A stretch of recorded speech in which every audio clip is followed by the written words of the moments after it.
Welcome back clean news. चलिए देखते हैं उत्तर प्रदेश की 25 फटाफट बड़ी खबरों को। इससे पहले आप यूपी के किस जिले से न्यूज को देख रहे हैं हमें कमेंट बॉक्स में जरूर बताइए। साथ ही डेली अपडेट रहने के लिए चैनल को सब्सक्राइब कर बेल आइकन को दबाना बिल्कुल न भूलें। आज का लाइक एम 3000 है, उम्मीद करते हैं आप इसे जरूर पूरा करेंगे। यूपी में सरकारी टीचर्स को मिली एक और जिम्मेदारी, बट रहे फ्री राशन की करनी होगी निगरानी। कानपुर जिले में नगर क्षेत्र के परिषदीय शिक्षक और शिक्षिकाएं अब राशन वितरण का काम भी देखेंगी। अंत्योदय कार्ड धारकों को अनाज वितरण का कार्य अपनी निगरानी में कराना होगा। नगर क्षेत्र में शिक्षक संख्या कम होने से कई विद्यालयों में ताले पड़ने की नौबत है। नगर क्षेत्र में अनाज वितरण के दौरान किसी तरह की गड़बड़ी न हो, इसके लिए शिक्षक शिक्षिकाओं को हर कोटेदार के यहाँ वितरण के दौरान नोडल अधिकारी के रूप में मौजूद रहना पड़ेगा। कोविड से जान गंवाने वालों के परिजनों को 50,000 की मदद जल्द। कोरोना संक्रमण से जान गंवाने वाले लोगों के परिजनों को जल्द 50,000 रुपए की आर्थिक सहायता दी जाएगी। मुख्य सचिव आर.के. तिवारी ने राज्य आपदा प्रबंधन की राज्य कार्यकारिणी समिति की बैठक में अधिकारियों को इस बाबत दिशा निर्देश जारी करने के निर्देश दिए। उन्होंने इसके लिए कार्यवाही में तेजी लाने पर भी जोर दिया है।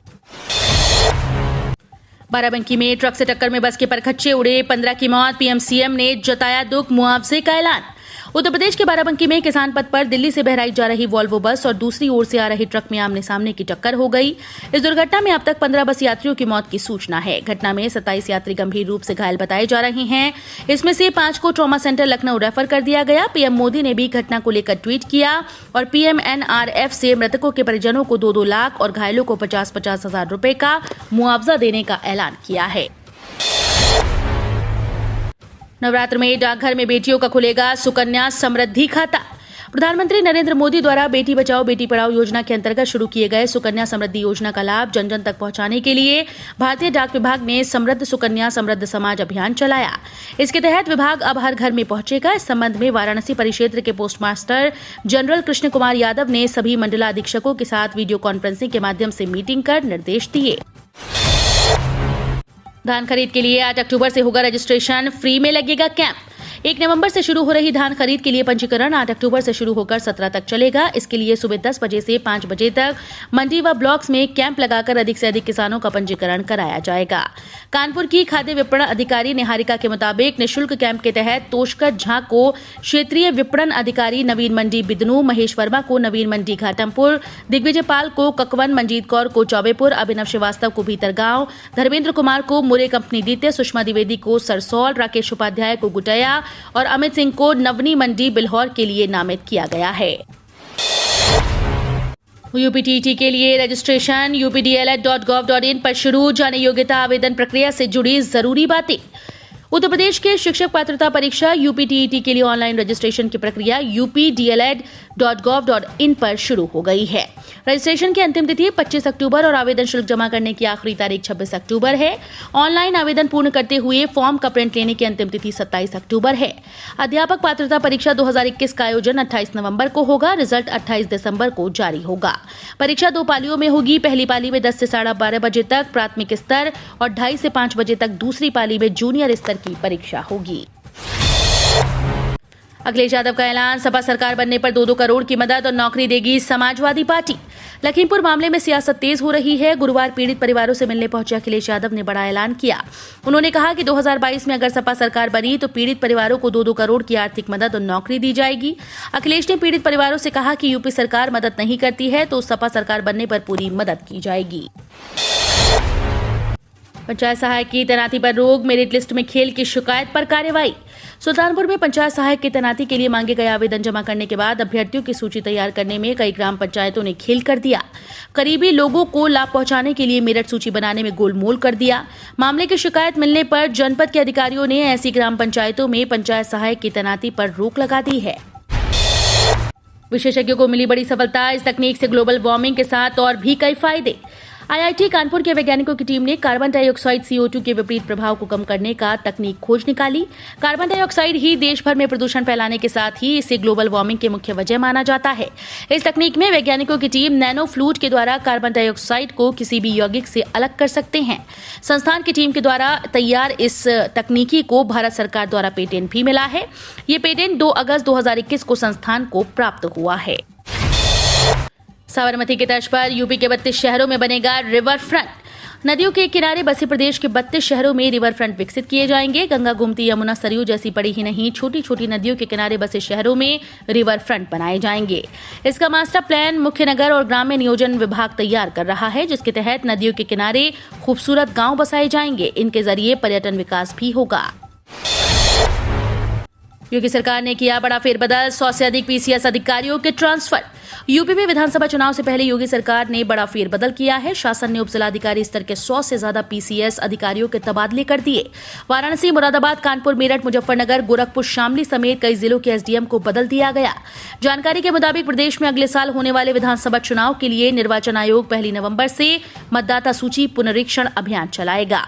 यह अभियान शुरू होने के बाद मतदाता सूची पुनरीक्षण अभियान से जुड़े कार्मिकों के तबादले नहीं हो सकते हैं। यूपी के इस विभाग में खुलेगा नौकरी का पिटारा, 315 पदों की जाएगी भर्ती। वाणिज्य कर विभाग वसूली को बढ़ाने के लिए 315 राजस्व अमीनों की भर्तियां करने जा रहा है। इसमें 20 बड़े जिलों में नियमित 150 और 55 जिलों में 165 सीजनल अमीनों की भर्तियां की जाएंगी। इसके प्रस्ताव तैयार किए जा रहे हैं। कोविड-19 के चलते वैट और जीएसटी वसूली प्रभावित होने के साथ ही नए व्यापारियों का पंजीकरण भी नहीं हो पाया है। वाणिज्य कर विभाग का पुराना टैक्स भी अरबों में बकाया है। यात्रीगण ध्यान दें, रेल मंत्रालय की ये गाइडलाइंस नहीं मानी तो लगेगा 500 रुपए का जुर्माना। त्योहारों की वजह से ट्रेन में यात्रियों की भीड़ फिर से बढ़ने लगी है और ट्रेन की डिमांड भी बढ़ गई। नवरात्रि से लेकर दिवाली और छठ पूजा तक रेल यात्रियों की संख्या बढ़नी तय है। इसके मद्देनजर रेल मंत्रालय भी सतर्क है और उसने यात्रियों कर्मचारियों की सुरक्षा के लिए कोविड-19 गाइडलाइंस को और भी आगे बढ़ा दिया। कोविड-19 प्रोटोकॉल से संबंधित ये गाइडलाइंस 6 महीने या अगले निर्देशों तक के लिए बढ़ाई गई हैं, जिसके मुताबिक अगर इसका उल्लंघन हुआ तो 500 रुपए का जुर्माना देना पड़ सकता है। योगी सरकार ने बदले 3 और नाम, जाने यूपी के सरकारी गेस्ट हाउस की नई पहचान। योगी सरकार ने दिल्ली, मुंबई व कोलकाता स्थित अपने भवनों के नाम बदल दिए। नई दिल्ली स्थित यूपी भवन के नाम में संगम जुड़ गया है। यही स्थित यूपी सदन में त्रिवेणी जोड़ा गया है। नवी मुंबई उत्तर प्रदेश राज्य अतिथि गृह में वृंदावन जुड़ गया। कोलकाता स्थित अतिथि गृह में गंगा जोड़ा गया है। लखनऊ की मीराबाई मार्ग स्थित स्टेट गेस्ट हाउस सरयू नवनिर्मित अति विशिष्ट गृह बटलर पैलेस नैमिषारण्य के नाम से जाना जाएगा। लखनऊ के वीवीआईपी गेस्ट हाउस में साकेत, विक्रमादित्य मार्ग स्थित गेस्ट हाउस के नाम में गोमती, डालीबाग स्थित गेस्ट हाउस में यमुना शब्द को जोड़ा गया है। इससे पहले राज्य सरकार ने इलाहाबाद का नाम बदलकर प्रयागराज और फैजाबाद का नाम अयोध्या रख दिया था। साक्षी महाराज ने राकेश टिकैत को बताया डकैत। उन्नाव की बिछिया सीएचसी में ऑक्सीजन प्लांट लोकार्पण समारोह में पहुंचे सांसद साक्षी महाराज ने भाजपा के दौरान राकेश टिकैत को डकैत बताया। साथ ही राहुल गांधी को राजनीति का पप्पू कहा। मंच से ही संबोधन के दौरान सांसद ने कहा कि खुद को किसान नेता कहने वाले राकेश टिकैत नहीं डकैत हैं। गर्भवती महिलाओं, बच्चों और किशोरियों को स्वास्थ्य और स्वच्छता के प्रति जागरूक करें, आनंदीबेन पटेल। उत्तर प्रदेश के राज्यपाल और कुलाधिपति आनंदीबेन पटेल ने आज राजभवन लखनऊ से महात्मा ज्योतिबा फुले रुहेलखंड विश्वविद्यालय के संगठक राजकीय महाविद्यालय मीरापुर बांगर बिजनौर का ऑनलाइन लोकार्पण किया। राज्यपाल की प्रेरणा से महात्मा ज्योतिबा फुले रुहेलखंड विश्वविद्यालय बरेली से संबद्ध 7 महाविद्यालयों ने 30 आंगनबाड़ी केंद्रों को गोद लिया, जिसमें प्रतीकात्मक रूप में 10 आंगनबाड़ी केंद्र को राज्यपाल ने पठन पाठन और खेलकूद सामग्री दी। पेटीएम ने नवरात्रि गोल्ड ऑफर किया लॉन्च। गैस सिलेंडर बुकिंग पर मिलेगा 10,001 रुपए का सोना जीतने का मौका। पेटीएम ने एलपीजी सिलेंडर बुकिंग के लिए नवरात्रि गोल्ड ऑफर लॉन्च किया है। 7 और 16 अक्टूबर के बीच हर दिन पेटीएम ऐप से सिलेंडर की बुकिंग कराने पर 5 यूजर्स को 10,001 रुपए का गोल्ड जीतने का मौका मिलेगा। ये ऑफर मौजूदा सिलेंडर की बुकिंग पर भी लागू होगा, जिसके लिए कीमत का भुगतान नहीं किया गया है। उपभोक्ता पेटीएम ऐप पर बुक गैस सिलेंडर फीचर का प्रयोग करते हुए बुक करा सकते हैं। इसके अलावा सभी यूजर्स को हर बुकिंग पर 1000 कैशबैक पॉइंट भी मिलेंगे, जिसे टॉप ब्रांड्स की डील और गिफ्ट वाउचर्स में रिडीम किया जा सकता है। एसबीआई ग्राहकों के लिए खुशखबरी, अब फ्री में भर सकते हैं इनकम टैक्स रिटर्न। अगर आप भारतीय स्टेट बैंक के ग्राहक हैं तो आपके लिए अच्छी खबर है। एसबीआई ग्राहक इनकम टैक्स रिटर्न यानी आईटीआर अब फ्री में दाखिल कर सकते हैं। एसबीआई के ग्राहक अब बैंक के योनो ऐप पर टैक्स टू विन के जरिए इनकम टैक्स रिटर्न भर सकते हैं। देश के सबसे बड़े बैंक एसबीआई ने हाल में बताया कि उसके ग्राहक योनो ऐप पर इनकम टैक्स रिटर्न भर सकते हैं। एसबीआई ने एक ट्वीट में बताया कि आप इनकम टैक्स रिटर्न भरना चाहते हैं, आप योनो पर टैक्स टू विन के जरिए फ्री में ऐसा कर सकते हैं। लखीमपुर हिंसा पर मायावती का ट्वीट, लिखा भाजपा का रवैया पक्षपाती, एससी की सुनवाई से उम्मीद जगी। लखीमपुर हिंसा पर बसपा सुप्रीमो मायावती ने एक बार फिर से सरकार को घेरा। एक ट्वीट के जरिए सरकार के रवैये पर सवाल उठाते हुए उन्होंने लिखा कि भाजपा का रवैया पक्षपाती है। सुप्रीम कोर्ट द्वारा आज प्रारंभ की गई सुनवाई से लोगों को राहत और समुचित न्याय की उम्मीद जगी। बसपा सुप्रीमो ने लिखा कि लखीमपुर खीरी की घटना अत्यंत जघन्य कांड है। इस कांड में 4 आंदोलित किसान और पत्रकार सहित 8 लोगों की मौत हो गई। लखीमपुर बवाल पर राकेश टिकैत ने फिर सरकार को घेरा, बोले जानबूझकर की गई किसानों की हत्या। केंद्र सरकार द्वारा पारित तीनों कृषि कानूनों के विरोध में भाकियू कार्यकर्ता गुरुवार को भी धरने पर डटे रहे। वहीं दोपहर में धरना स्थल पर पहुंचे भारतीय किसान यूनियन के राष्ट्रीय प्रवक्ता राकेश टिकैत ने कहा कि लखीमपुर खीरी में जानबूझकर गाड़ियों से कुचलकर किसानों की हत्या की गई और पूरी घटना की चश्मदीद स्वयं पुलिस है। पुलिस को निष्पक्ष कार्रवाई करनी होगी, अन्यथा किसान अपना आंदोलन उग्र करेंगे। उन्होंने कहा कि किसानों की समस्या का समाधान सरकार से वार्ता से ही निकल सकेगा।